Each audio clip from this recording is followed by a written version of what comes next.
Man may not be on the top of his form, but he can still make himself useful.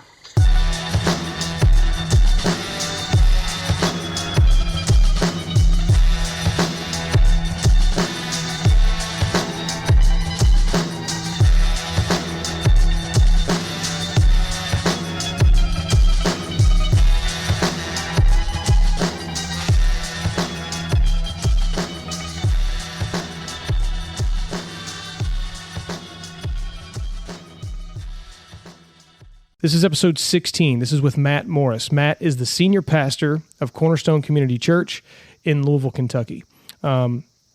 Matt is my pastor. We started going to church at Cornerstone when they first started. I think we went to the first or second service they ever had. It was in a small abandoned church that they had taken over and started to pack it out every Sunday.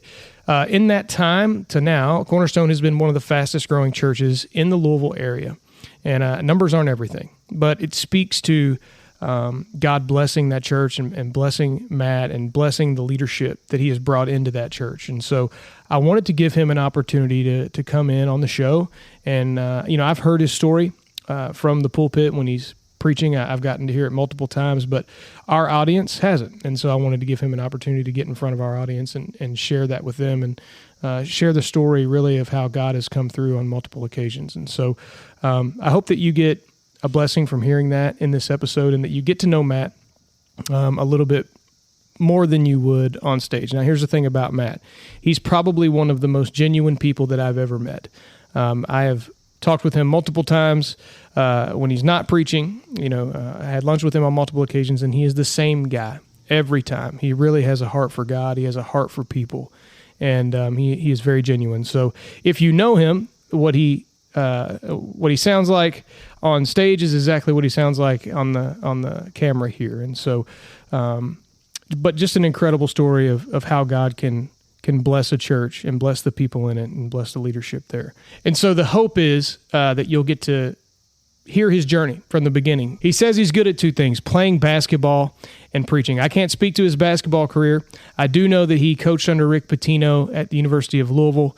So he's got to know some basketball. He's definitely good at preaching. And I think you're going to be blessed by getting to hear the story, his story and the story of Cornerstone. So without further ado, let's start the episode.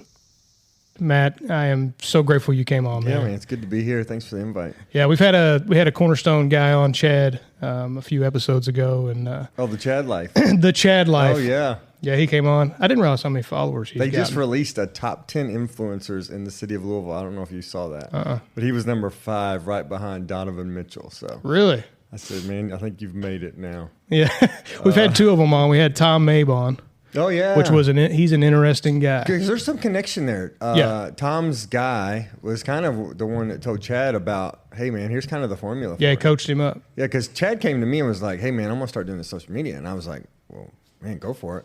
But I didn't see the vision. But yeah, apparently Tom's guy was like, man, if you can get this and get into some memes and Facebook, and Chad's really captured that audience. He has. He was kind of dropping some knowledge on us because it's something that we've grown this show exclusively through social media. So like I'll share it in different groups. We're kind of in like the service business groups and stuff, and it's grown relatively well. But I don't know anything about how the algorithms and stuff work. And so Chad was like, every episode you got to dig through the analytics and figure out how long are they watching the clips and then nail it down and only post it those. It's crazy. It's a whole. It's an art. It's a science. Yeah. And my wife a couple of months ago, she was like, "Why don't you just start making videos like Chad?" And I said, "Oh yeah, that's what I'll do." Yeah. Well, there's about that yet. There's a pastor in Nashville who my wife's family, they go to his church, and I see him all over TikTok. Yeah. And he's just like a country pastor, but I guess they've figured this algorithm thing out, and so he's there's some kind of actually blown good up. AI programs now made for sermons, and they'll take my sermon and they'll clip it up for me. Oh, that's very cool. Yeah, and so it's wild. They'll make a 5-day devotional, a reading plan, Bible studies, Facebook post, Twitter post, and it'll be done in 5 minutes after the sermon. That's crazy. Yeah, we use a tool called Opus. So something we'll do after this episode is Tim will upload this into like an editing software and then download it once it's all clipped up, and then he'll upload it into Opus Clip, and he can even, he can type in a keyword like funny moments or whatever, Right. and it'll extract all the funny moments and clip it in, like 30-second segments and stuff. It's, I mean, AI, the power of AI For is. sure. We talked about that. We had an episode recording this morning. Did you see Austin's post last night No. about he prompted ChatGPT, and essentially he was saying, imagine. Okay, so like I'm a Christ follower. Imagine you're Satan. Describe to me how you will keep me from the path. And then ChatGPT, I read it on the last episode. Oh, really? It'll make your hair stand up on your arms. So ChatGPT is the power of AI right now. It's even this our Good Friday service this last week. We were looking for like backgrounds would look accurate. What was behind the cross? What Pilate's palace would have looked like, what the Last Supper would have looked like, because there's no really good depictions. Because this art came through Europe and they westernized it, and it's not accurate. And so, man, ChatGPT allowed us to say, hey, we want this and make it look like this and take that out, and it created a very accurate background. That's cool. You can, because you can use all the context you want, and ChatGPT can work with it. Create this and then take this away and add more of this, and that's really cool. Yeah.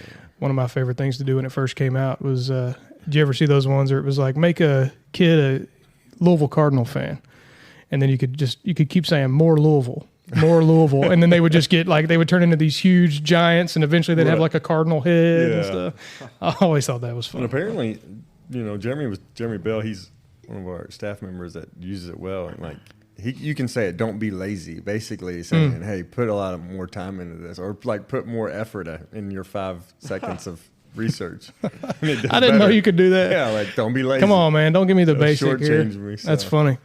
So yeah, man, the reason I really wanted you to come on, I mean, I've been at Cornerstone. I think it was one of the first maybe 5 sermons that you guys had at the Catholic church that we were renting out off of Deering. And so that's what, 2017 maybe? March of 2018. 2018, okay. Yeah. So we started coming really early on, and we had been looking for a church for a while. And Corey, our mutual friend Corey, recommended you guys, and so we came out, and we've been there ever since. And I've gotten to kind of watch the journey and watch how the church has grown and how you've grown and how we've grown in our faith, and it's been cool to be a part of.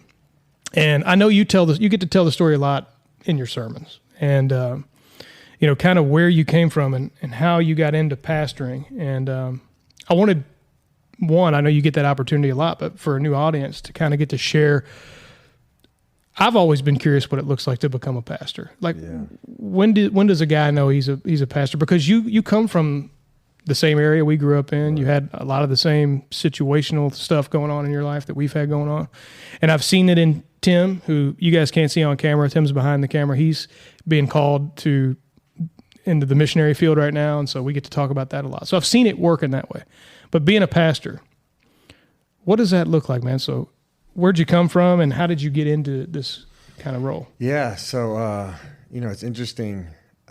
Never thought I would be in this role. I mean, I didn't preach my first sermon until I was 30. So it wasn't like it wasn't even like I was running from a call. It wasn't even like people saw something in me and was like, hey, you should be doing this. People that have known me since high school, if they ever come to the church, they're blown away because I didn't speak in high school. I was that shy, quiet, sat by himself most of the time. And so that really wasn't my personality. And so my mom, me and my mom, really close, and she's one of my biggest fans. But when I told her that I was leaving basketball world from coaching to go be a preacher, she said, bless your heart, honey, you're not a preacher.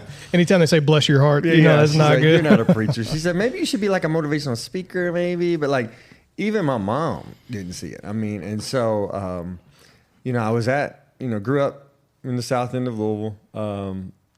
Basketball kind of took over, middle school, high school, played at PRP, and then went and played at a small college with my brother.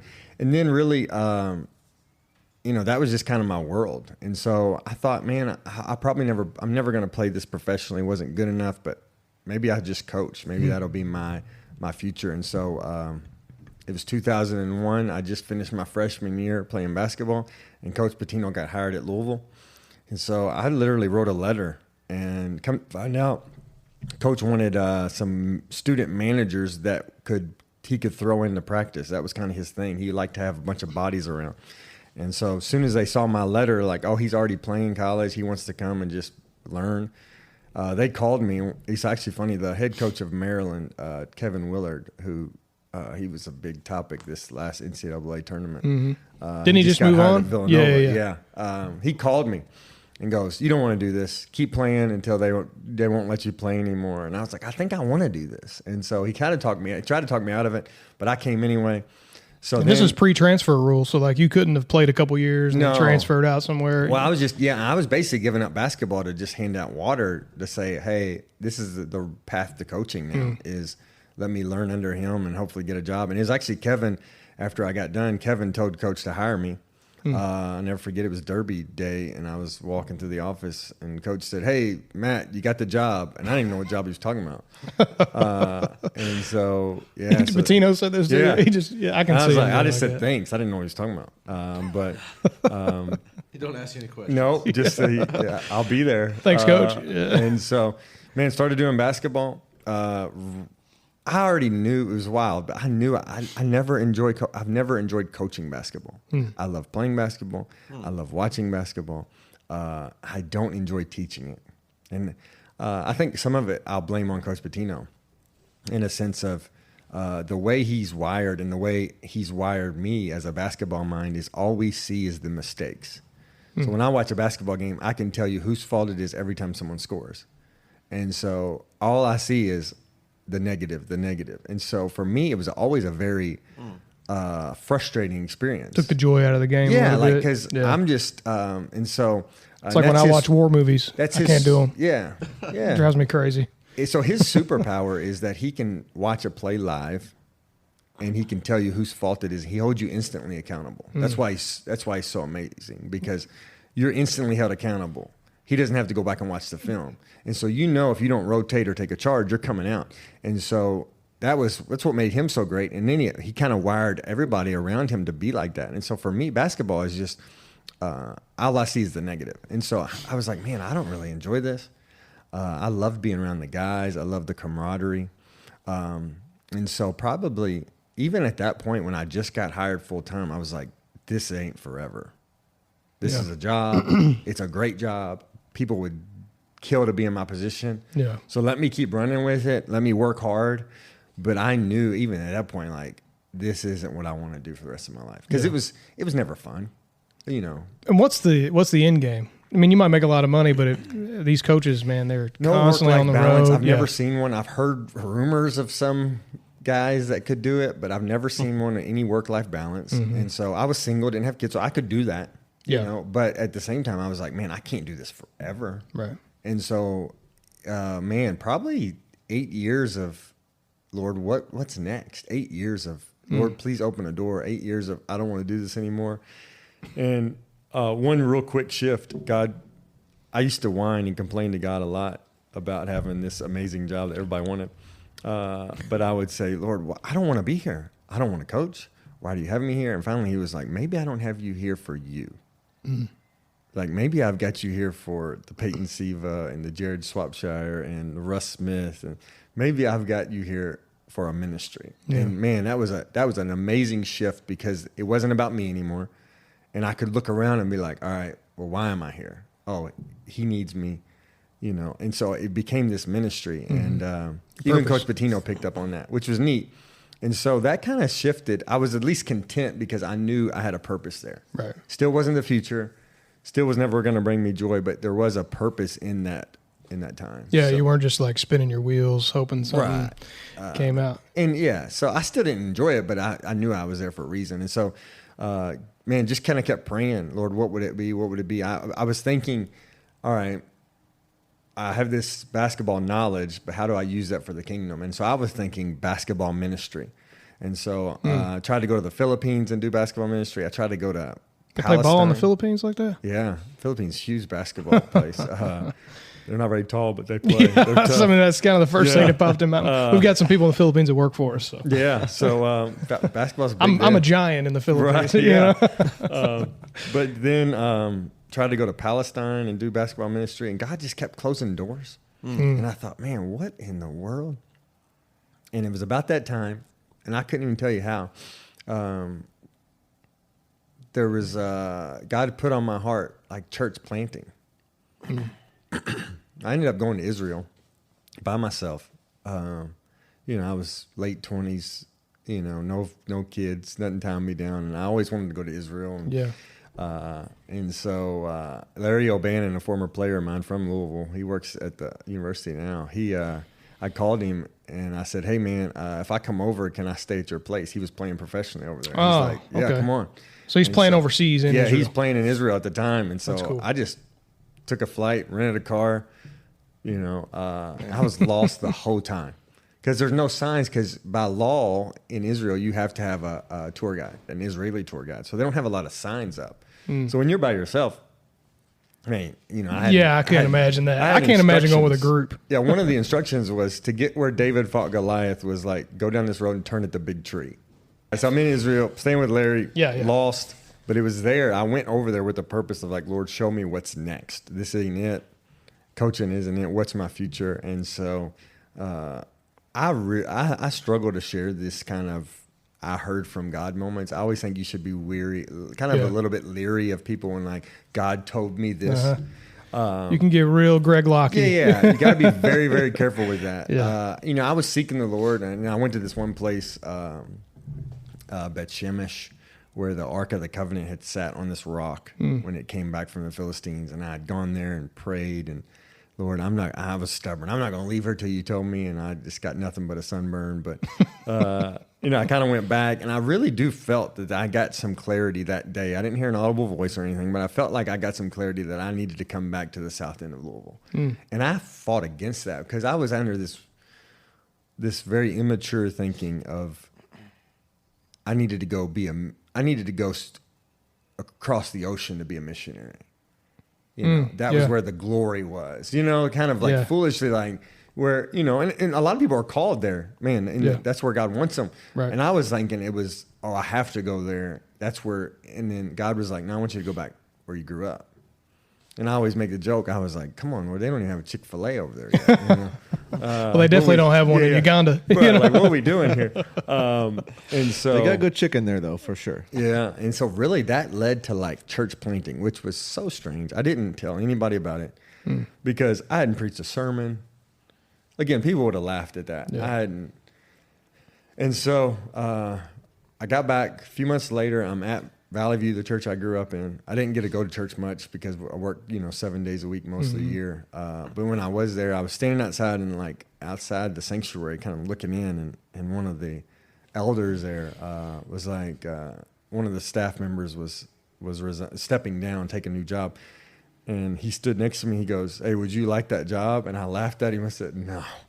The pastor being the pastor, you being mean? one of the associate pastors. I said, "No, I'm good." Because in my mind, I'm like, I'm going to plant a church. I'm not going to. Right. And so I went home. I'll never forget this, man. I went home, and it was like a smack upside the head where God was like, maybe you should learn about the church before you plant a church. And I was like, oh, that's wise.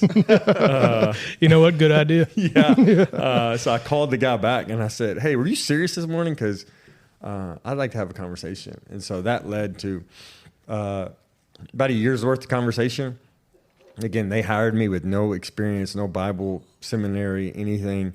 I didn't know what I was doing. They hired me to be like the college minister over young adults, and then like community outreach. And so didn't know what I was doing.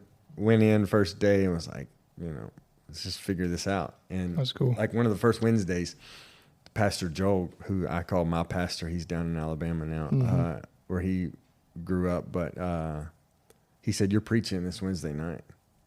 Oh, he just hit you out of the blue with it. Yeah, and I was like, I'd never prepared a sermon. Nobody was coaching me. Yeah. It wasn't like someone was like, all right, do this and this and this. And so I didn't know what I was doing. I got so anxious that my neck locked up. So if there's a video of it. I'm preaching like this. Oh, you did this Oh, on yeah. stage? My neck was like so stiff I couldn't turn my head. You had the shaky voice going Yeah. on and stuff? And then because you're at that point of like, if I do well, I'll get more opportunities. Yeah. And if I don't do well, I'm gonna get benched. Yeah. And that- Again, that sounds not spiritual. Well, in your own but mind. at the same time, you're like, yeah. hey, Well, you took the job to preach. right. You'll get more opportunities if you show some giftings or And you're coming from a basketball world Right, this is too, how where it it's works. like you get your shot. You right. gotta, Like, yeah, hey. yeah. And so I'm like, man, this is. And so I preached that Wednesday night. I don't know where. I'd love to watch it because it was probably so bad. But Did they record it? I'm sure they did. Oh, yeah. But Gotta go to the archives. Find yeah. that one. But yeah, then got more opportunities, and that was the one area of the job because all the community outreach, even the young adult stuff, I just struggled with. I'm very, I'm not very organized in the sense of like I can see big picture and vision stuff, but getting in the dirt and making things happen, and that's kind of my role at that time was like make things happen, and that was a real struggle for me. But the preaching side, man, I really enjoyed. I enjoyed the study way more than I did the getting on stage. And so that's where, man, I really kind of got into this. All right, this is my lane. This is my strength. And I learned years ago, man, someone said, I was really bent on making my weaknesses strengths. And then finally I was encouraged, go all in on your strengths, Yeah. And I was like, oh, I'm good at this preaching thing. Everything else I struggle with. Not that I'm going to stop trying to improve, but I'm really going to go all in on my strengths. Yeah. And so the preaching, teaching, studying was really, it became apparent that was my lane. And so, again, we're there for 5 years. They kind of knew I wanted to plant the whole time.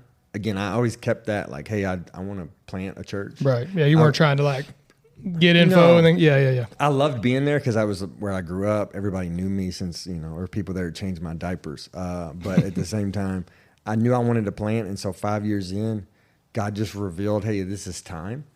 And, I quit my job, walked away from a paycheck. My wife had just passed the nursing test. So she had just got a job that replaced my salary. And so it was Funny timing. Oh yeah, it was just like, all right, we can do this, and didn't have a clue what we were doing, but we were gonna. I stepped out in August of 2017 from church Valley View, and then we were gonna plant August of 2018. So I was gonna take a whole year to ramp up, and then had some wise men say, hey, maybe we shouldn't wait a year, and so we had our first informational meeting. About 350 people showed up, and then I said, all right, if we have a building and we can raise $100,000, then that'll be my my fleece of like, all right, Lord, we're ready to go. Yeah. And so God kind of took care of the rest. Yeah, I remember you had said that you were looking at a theater and at a high school. Yeah. And then you didn't think that had worked out. No. And so in the meantime, you had gotten the church off of Deering. Yeah. And then you got a letter in the mail that they had approved the request for Yeah. the church or for the school theater. But if you'd gotten that, then you wouldn't have been able to fit everybody. Jefferson County was billing me for renting out a gym at PRP High School. It's funny. But they never told me I had permission to meet there. And so all that worked out. And then we had found this old Catholic church that someone had bought and renovated. And it was perfect for us. Hey, man, it was nice in there at the like, time. Yeah. Most church plants start in a school gym and or a cafeteria, and they do well through there. But for us, we reached a lot of the older generation, and I think it was nice because they felt like they were in a church. Yeah. For them that was important. I think there were stained glass windows up. So Yeah, people our age don't care. yes, we'll go meet. We'll have church in a Yeah, we'll do it right here. We'll do it in the garage. Yes, we and don't care. But for the older folks, I think it really helped. And I mean, that's been a huge part of our story is we've been multi-generational. Yeah. Well, I think that's something we talk about a lot, Laura and I. It's like it's not just young people our age driving the church. It's all generations. Yeah. And I think that's what makes it fun to go to because you want input from the sages. Right. You don't just need a bunch of young. I've seen churches I've gone to churches with a bunch of young people and I'm like, I got a headache. Man. Yeah. You need that good mix of And both. you know what you have when you have a bunch of young people? nobody gives. They're just Oh, not, yeah. they're not in You ain't that gonna position, survive. right? Yeah. Yeah. They're not, they're still struggling and making it work. And so like, It's hard to grow a church. Yeah, we've been really blessed financially because of the gray hair we have. Yeah. And so I think starting in that Catholic church was a really, really helpful for us. Yeah. Yeah. It was, I always thought it was interesting how the church was kind of set up. It was parallel. Yeah. And, you walked in and it was almost like the stage was on the back wall there, but anyway. And, to go back to your original question, how did I got into preaching? I think sometimes ministry can be over spiritualized in a sense of I didn't feel a call. We've talked about this privately before. I didn't feel a call to it. I think we all have gifts and talents, and I think we can all use them for the kingdom of God. Some people, lay people, some people part-time at the church, some people full-time. But I think we should be raising up the next generation, not with saying, oh, do you feel called to ministry? Like, we don't ask people if they feel called to be a doctor. Yeah. Like, I think we say, hey, what do you want to be? And they have all these options to choose from. I think ministry should be one of them. Like, hey, I'd like to use my gifts and talents for the kingdom of God, and maybe in a full-time capacity. I see some of these young folks. I think instead of we saying, man, you should go be a doctor or a lawyer or something like that, we should be, man, you'd make a great pastor, elder, leader of the church.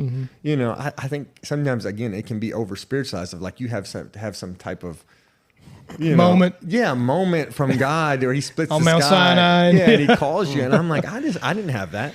Yeah.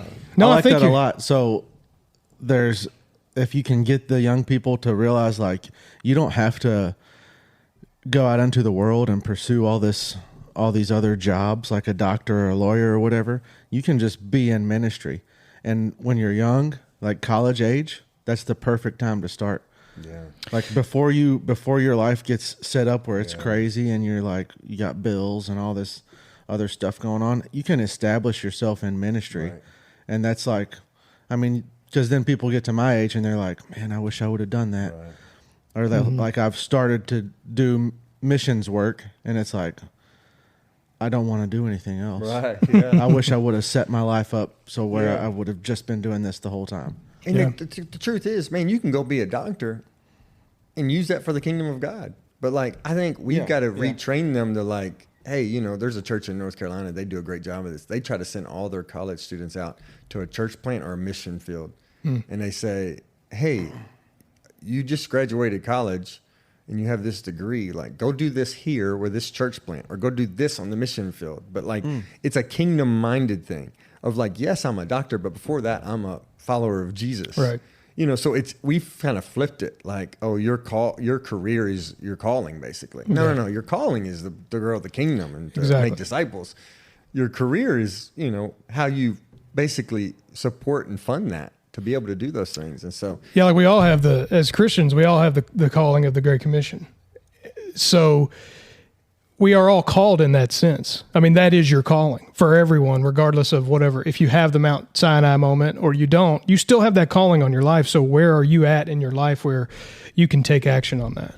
And so like a good example of that for us. So when Tim and I've told this story before on the show, but when we started this thing, it was like we were just having a Bible study and we'd pray by ourselves. And so then we started praying for like, God, bring us people, because there's only two of us, and if we ever want to grow, we're going to have more people. And then it's like, well, that's our purpose is to grow, but what's the real purpose there? Because like we get to reach businesses across the United States. We only have 2 businesses in Kentucky that we work with. The majority are all around the U.S. And so I'm like, we have an opportunity to shine God's light in and through what we're doing here with our clients. So like if we provide a high quality service, then there'll be opportunities in that relationship where we get to do that. So how do we structure this in a way where we can communicate that in what we do, which I think is through doing good, high quality work. Now, of course, you get people that, just like in a church, people that aren't happy and you know how it goes, but those opportunities come when they tune into the podcast and they get to hear who we really are, right? And so we wouldn't have had the opportunity to reach them. But anyway, my point in saying that is I didn't feel called to like start a podcast so we could spread the gospel. But I think if you have the Great Commission in mind, like to your point, create disciples and lead people to Christ, then you can formulate your life in such a way to drive people to that. You don't have to be a lead pastor. Right. And then you can serve in the church, which is something that I think we've talked about before, and Tim does a really good job of, and I look to him as an example, because sometimes I'll be like, hey, man. He's like, nah, dude, I got the church. And I'm like, dude, you know. But I think that's how we use where God has put us in our current stage in life to build the kingdom and grow the kingdom. It's to leverage where we're at. And a lot of people, not that it's that they want to do it, but they're not really sure how. They don't have the vision for it. Yeah. You know, I think they haven't been told. And, you know, even I've told you about this. We have so many guys at our church that are so gifted in so many ways. And I think when they look at the church, they don't see like, well, how could the church use my gifting? Yeah. You know, I want to plant, 100 churches over the next, 10, 20 years. Mm-hmm. I need some entrepreneurial minds that can come in and be like, this is what we got to do. This is what we got to do. Like, my brain doesn't work like that. Yeah. And our area, just where we are is, we're very risk averse. The South End folks, I think it's a Louisville thing too. Yeah, man. they lived in the same house for 30 years. They don't take risks. The wise thing is always the safe thing. Stay at a factory job, because that's the thing. And in one aspect, that's really blessed us financially, because people have their house paid off and they're able to do all these things. And the other end, man, but if we're going to advance the kingdom of God, we need some entrepreneurial minds of, we have to take risks. We have to get out there. And so, to kind of get those guys to say, man, the church needs your skill set. It needs your mindset, and you can be used, not just to make a lot of money. Right. And I think that's that's where, especially as men, like, that's where our mind goes. Yeah. Like, oh, we just need to make a lot of money. Right. But it's like, well, how can you leverage that to grow the kingdom? Yeah, no, and you've seen one of the things at Cornerstone, and I feel like there are a lot of young people there that are trying to pour into the church and into the ministry. And so, like you had talked about, there's a mixture of older generation and younger generation, and you see that in the church leadership. Yeah. You see kind of a good mix. Caleb is a good example of that. He's a younger guy, and he does a really good job in his role. He preached yesterday. Yeah. He had a tough one too. He did. He was preaching that, and I'm like looking around, and I'm like, oh, dude, I feel softball. I don't plan this out. It's so funny. We just kind of preach through books, and we don't even divide them up. We just kind of say, all right, I'm going to preach this, I'm going to preach that, and so even I'm not too far out. I'm usually about 4-6 months out planning, but then sometimes I'll be like, you know what, I need to step away and take a weekend, and so Sarah and I went down and take a little trip away, but. The last 2 or 3 times that I'm like, all right, here's our next passage. It's like a really, really tough topic. It's like government, money, women. Oh, this is women in ministry. It was tough, it's First Timothy. And Paul says some inflammatory statements without context. Yes. He's like, women ought to be quiet. You're like, what did he just say? I looked at Laura whenever he said that, and I'm like, Laura grew up in church, so she kind of knew, but I was looking around at some of the women in there. I thought, oh boy. Oh yeah. So, and he handled it so well. He did a great job. He's so gifted, man. His content, man, is, the way he writes and sees passages. And, you can tell his mind is turning the whole time. Like, even as he's saying what he's saying, you can tell he's really in tune with what he's and I just know who I am. I think, I heard someone say this about a preacher the other day. People like me because I'm simple. I think that's pretty much me. I just kind of know who I am. I'm never, don't have the seminary. I'm not the smartest guy. I probably speak at like a 5th, 6th grade level. That's why I can't write my sermons out, is because I think I write it like an 8th grade level, but I speak at a 5th grade level. And so it would be 2 different people. You're just reading the words real slow. They would be like, that's not you. And I'm like, well, that's how I write, but I speak differently. No, you speak really well. So you're able to take that 5th grade level reading and speak it well. I think that's where most people are, is at a 5th grade level. I think if you're speaking at, at a 10th, 11th, 12th grade level, most people aren't going to get, what is he saying? I don't get that. And so, I love, Caleb is able to take high things and make them very simple. And I'm good at finding guys that can do that. And then, and then I have a weak capacity of just being a sponge. Everything I read for a week, I can remember for a week. Yeah. and then it's gone. Yeah. But that's You better get it out. You better regurgitate it as quickly as possible. Then it's gone, and the next week I got more. So yeah, one of the things, I mean, I'll brag on you a little bit. I think that it stood out to me versus, when I listen to other pastors, is the way you were able to take what we're talking about and contextualize it. So you can take that passage and you can not necessarily make it about some personal story, although that's completely fine, but you can give us the context of the time. And on a fifth grade level, say, this is what was happening in this time. This is kind of the scene of the day. And this is what maybe Paul is writing about, just as an example. And I think that's a gift, because I think a lot of the times, especially in the way that I grew up, and, not that it's, again, I'm not taking shots at these guys, but it's highly emotionalized instead of contextualized. Yeah. And to me, in my brain, it's like, I need to know the context of what's happening, because not that they're saying anything wrong, but it's just emotional and it's tied to some personal story, rather than this is what the message that's actually trying to get conveyed here. Yeah. And so anyway, I think you do a good job of that, because I have a caveman brain sometimes. Right. I'm able to absorb that a little bit better, Yeah, and I think that's one of the challenges of preaching is I'm preaching to one of our guys, Tim Whitaker. He's followed the Lord for 50, 60 years, and then I've got someone who this is their first time at church, and I'm taking a 2,000-year-old book, and I need to it needs to bless this guy, and teach him, but it also needs to make sense to this person has never been in church before. Right. And so, that is that's the challenge, but also that's just the word of God, is that it's the beauty of it. It can speak to the person that's never been in church, and it can continue to speak to someone who studied it their whole life. Mm-hmm. And so that's what gets me out of bed really especially on Mondays. It's like, all right, I got a new passage to dive into and to really mine. All right, man, Lord, what would you have? What's in here? How do we bring this to our people? And so that stuff is what I love. Yeah, we talk about that sometimes too. How we say it's a living word, and it really is. I think we'll pray before we do our Bible studies and we get into the word, and the Bible will speak to each person individually. Given where you're at in your life or whatever, it's a living word in that way, and that you just got to speak the word, and the word can take hold of the heart just by reading it. Yeah. And so I think that can get you out of some jams too. You can rely on the word to do it. It is. And that's why, we don't skip passages. We just go verse by verse through the whole thing. And sometimes I get to a verse, I'm like, oh man, I ain't looking forward to this one. Yeah. Or like, is there a sermon in this?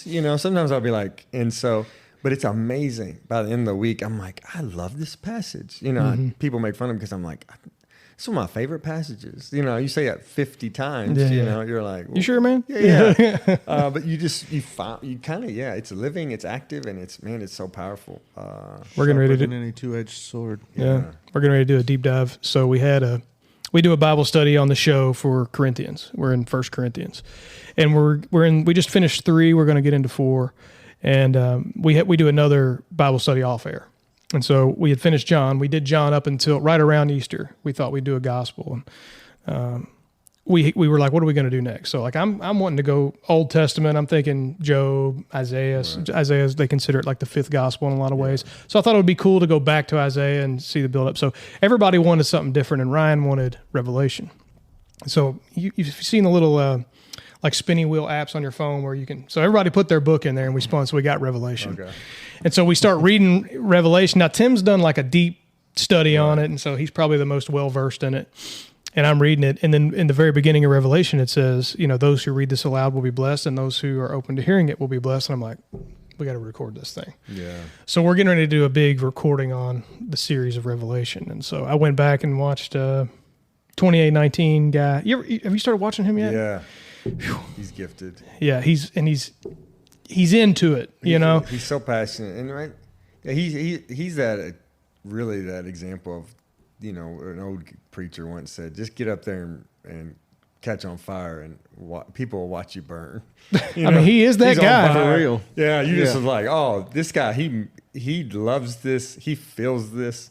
He's got a series on the Revelation, and he does each of the 7 churches. Yeah. It's just the 7 letters, or the 7 letters. Yeah, not the whole book. thing. This is each letter is I a can sermon. tackle the 7 letters. The other stuff, man, I'm not ready yet. I gotta figure out where I land. And I know, man, it's so much. There That's what is we're a lot of talking truth about. in there. You don't have to get caught up in well, this is going to be this and this is going to be that. And so before we go through it as a church, I need time to figure out, all right, wrap my head around it. But every time I've talked to a preacher, they're like, man, one of my favorite series I've ever preached. So, yeah, I mean, and I asked Laura, I said, if you have any insights, she's like, I don't want to read Revelation. She's like, I don't need to know. I know where I'm going. I don't need to know all the bad stuff. And I'm like, I want to know. It ain't all bad. I No. know, real but cool it is stuff in also crazy. The Bible, the way John wrote that is, it's beautiful and awesome and scary, all wrapped into one. But anyway, we're going to get into it here, and so I'm excited about that. But I felt this pressure since we decided to do that. I'm like, I want to do this right, and so we're going to go really slow through it. And anyway, I've never really had the pressure of like, what's it look like to write a sermon? But I feel like this is the first time where it's like you got to do this one the right way, especially if you're going to record it. And I just felt like whenever it started to say, those who are open to hearing this will be blessed. I'm like, we could bless a lot of people. For sure. So let's take our time and do it right. Yeah. So I did have one thing that I just wanted to bring up. We had on the last episode, we started talking about, I don't know how we even got onto the conversation, but we started talking about communion. Mm-hmm. Okay. So this is going to be fun a little bit. So the communion conversation was almost like, should communion be taken every Sunday? Oh, yeah. And so I think that in the Bible says, Tim brought this up, should be taken as often as you want to take it. Yeah. But then Paul's very strict on, or strict. Yeah. And so this is my question, because I don't really know. I'm not well versed enough to know. But it's like, hey, this is a serious act. Mm-hmm. You need to make sure that, you're saved, a believing Christian, not Tim, you don't have the verses pulled up, but he read through the verses. Yeah. And so I'm like, with that in mind, I feel like it's a serious act. But every church we go to, it's just there, and everybody just kind of does it. Yeah. And so I'm like, I'm going to ask Matt about this because maybe we're missing something, and maybe it's not that big of a deal. But I thought I'm going to ask Matt about it, and just kind of hear what he has to say. It was a struggle because to figure out where we were going to land as a church. Because I grew up Baptist, where in my Baptist background is once a month you took it on a Sunday, then once a month you took it on a Wednesday, and so if you had perfect church attendance. You'd take it 12 times. If you didn't, you might take it 5-6 times a year. Yeah, that's kind of the way it was for us. Wednesday nights, and you missed the Sunday, and you got it 5 times that year.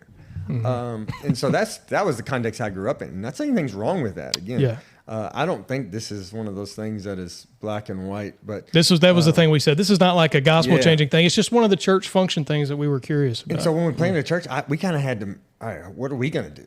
Yeah. How are we going to handle this? And I never forget, I was at this conference, and a guy named Tony Merida, he's out of North Carolina now, real sharp guy. He had a commentary and on a book I was reading, but then he had a whole breakout on the Lord's Supper. And he walked through all the passages, and he's like, what I see is every time they got together, it was there. Right. And so he said something I'll never forget. He says, if you don't have the Lord's Supper every Sunday at your church, you just need a good reason why you don't. And I didn't have one. Yeah. And I thought, well, that's interesting. And so, and I said, okay, I don't have a good reason, so it's going to be there. But then the problem is what I wrestle with is, one, logistically, it's a lot. It's a lot of grape juice. Logistically, you got to figure it out. 2, with all of the, like you just said, the heaviness and the seriousness of it, I don't feel comfortable. And I need to be real careful with this. Yeah. We can edit anything we need to edit, by the way. Sorry about that. We're not going to put you in a position where I didn't feel comfortable without proper explanation passing it across a non-believer's lap. Okay. Because they don't know what it is. Exactly. Everyone else is taking it. Yeah. So there has to be warning with it if it's going to be passed, okay? Number 2, I remember in COVID, people were passing them out at the door when people came in. Well, now you're handing someone to a non-believer that the Bible says could make them sick. Like, there's some warnings behind this. Yeah. And so, and you're just judgment of God, like a bulletin. So I wasn't comfortable with that. Yeah. And so where I got comfortable with is we're going to make it a part of a response time. It's going to be available. Now, a non-Christian, I don't think is going to show up and respond and get out of their seat and come and take something where they're like, I don't know what this is, you know, and not everybody does it. So it's not like the whole row's getting out. And so we kind of make it on a normal week at our church. It's a part of response. There's 4 stations in all 4 corners. You can come, and as a response to the gospel, as a response to what Jesus Christ did on the cross, you're going to take this and remember that. Yeah. That's your response to the sermon. Now, once a month, we do take it as a family, but then that comes with an explanation. Yeah. Who is this is for? This is for Christians. Man, if you're not a Christian, man, this is an intimate moment between. Should be an intimate moment between you and God, and this is something that's it's okay for you to just pass on. And so I feel more comfortable in that lane. And so really, I guess that comes down to less conviction than comfort. What am I comfortable doing and teaching and leading in? Yeah. I don't necessarily have the conviction of one way's right or wrong. Yeah. So I think for me, it was a comfort level. And so I'm kind of with you too. That was kind of what I was saying. I'm like, it's not a gospel changing thing. I think it is serious. I think only doing it once and only doing it corporately and never having it available.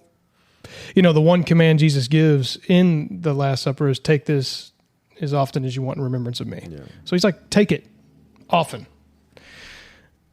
So I understand that it should be taken more than once a quarter when the church says it, and it can only be this very, heavy time, which I think is also important. So it's like this, as a pastor in a big church, I can imagine that being a weird balance. I think the alternative to that is you can go really far the other way, where it's like, hey, this is communion. Everybody take it. I've been to churches like that where they're just like, everybody's taking it and they don't really know, like you were talking about earlier. And then it's like, okay, so it's just one of those things. And we were talking about because, even Dakota, who's, he comes on the show with us, he's like, I just thought this was just like a community thing, you know? So I just took it. And I'm like, well, so then Tim started reading the Corinthians. He's like, oh no, because it was like, you're asking for the judgment of God. So anyway, we had this really good conversation. And I'll say this, most of church history, the gathering of the church revolved around communion. Yeah, that's a good point. The table was the center. It wasn't the sermon.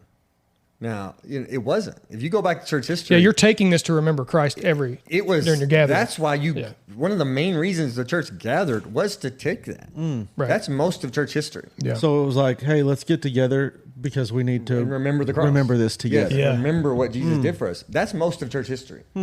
That's actually really cool. If you go back and look, those old churches, they're built around a communion table. That's the center. It's not a pulpit. Yeah, right up front. Right. Yeah. Right. And so we've turned it into a pulpit. And I'm not saying, again, I believe the preaching of the word is a very important thing. We've talked about that. But the communion was for most of church history. Now, I'm not saying they were wrong or right, but most of the people have said this is the centerpiece.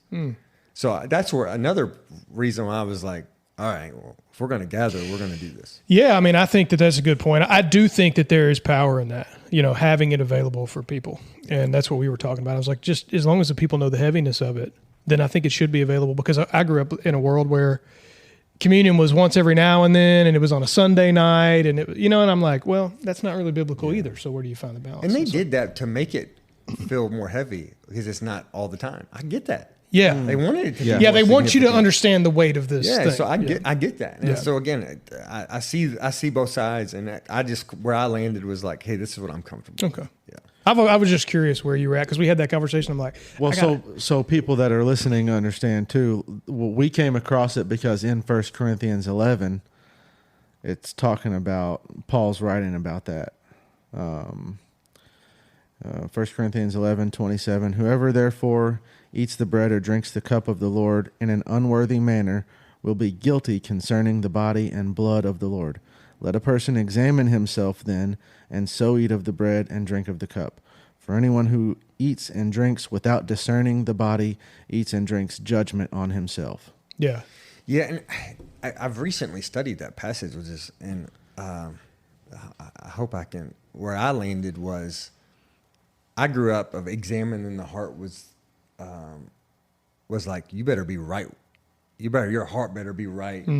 before you take this Lord's Supper. And when I went back and studied that, where I kind of landed was, it's what you're examining is how you're taking it. Oh, okay. You're making sure you're doing it in the right way. Your heart is sinful. You're always going to be sinful. I've always struggled with that too. Like, okay, am I a 7 out of 10? Can I take it? If I'm a 6, can I not take it? I swear, dude, I've thought that before. It comes across as grade yourself. Yeah. Like, grade yourself. Do you think you're worthy to approach that table? We're never worthy to approach that table. We've been invited as sinners. What we need to examine is that we're taking this in the right way. And I would say, kind of practically speaking, that it is important and it is taught well. But it's not grade yourself and see if you're worthy to come. Yeah, ain't nobody worthy. Yeah. It's not some Lord of the Rings through thing. Christ only are you worthy. Yeah. Yeah, and so I'm not Lord of the Rings worthy. stuff. Am I prideful because I think I'm worthy? That'll get you caught up.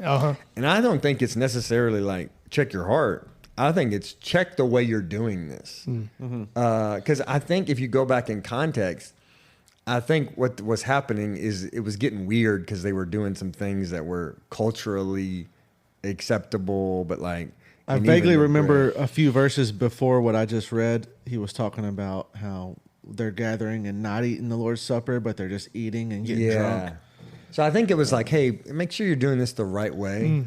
That's like, what you approach need to it with examine. reverence. Yes, that's what you need to examine, and I think that's what we're doing in this conversation. We're examining how we're doing it. Yeah. I don't think necessarily examine your heart. I think, man, you're unworthy. You're a sinner. I've thought that before too. I'm like, should I? I'm like at a 4 right now. Right. You know what I mean? How many rules did I break this? Yeah. But then am I holding bitterness against? But you think of the gospel, and the gospel never teaches that. Right. And so when I've had those thoughts, I'm like, oh well, it doesn't matter what I so do. it's how in good I context am. of the whole scripture. Yeah, It's yeah. like you're not worthy. You definitely don't pass the test.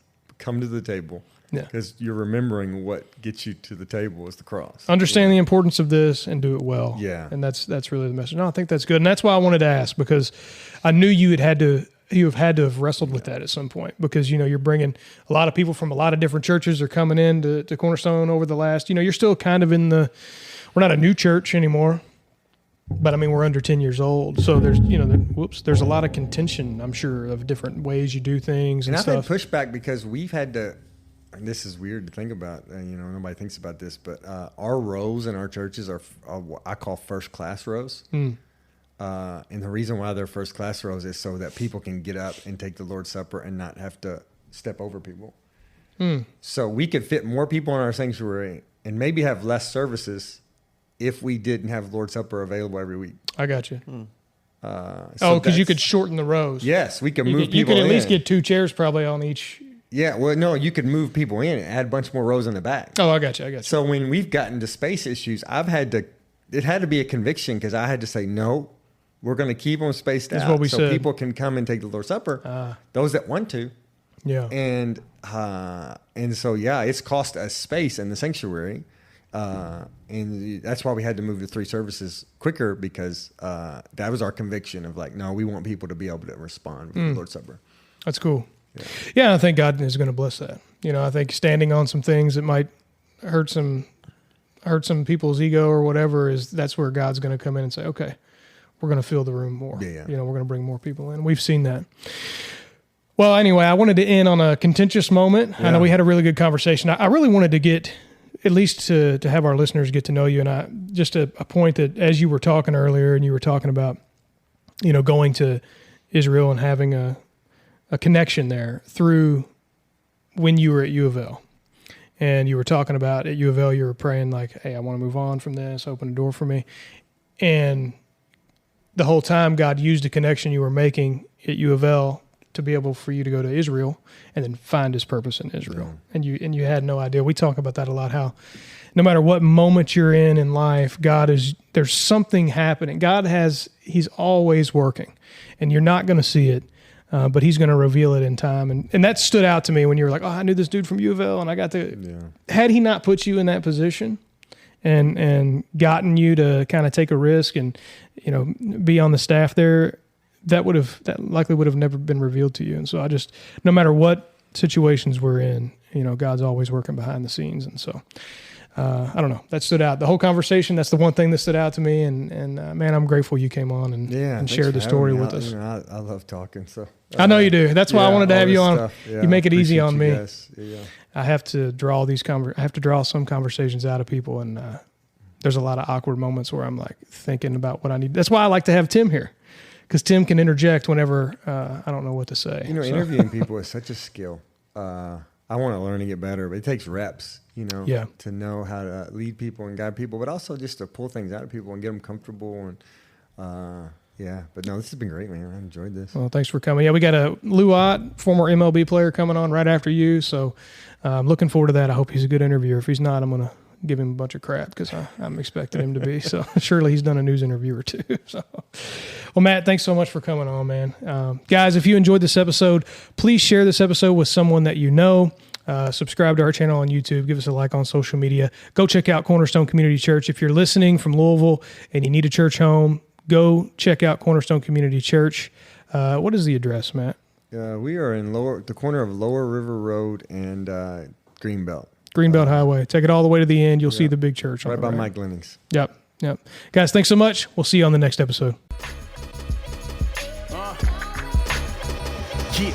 There's a war going on inside. Just to name a couple, I battle with porn and pride. In a persistent struggle, a reoccurring huddle. A prayer meeting with me and the Holy Spirit. Feeling free, but no, I'm nowhere near it. But things are for his conviction. The awkward part of me that may leave others to suspicion and call me into question. I confess my addiction. Know it's a lethal weapon. May compromise the mission. Being proselytized from this humanistic system. You think about that until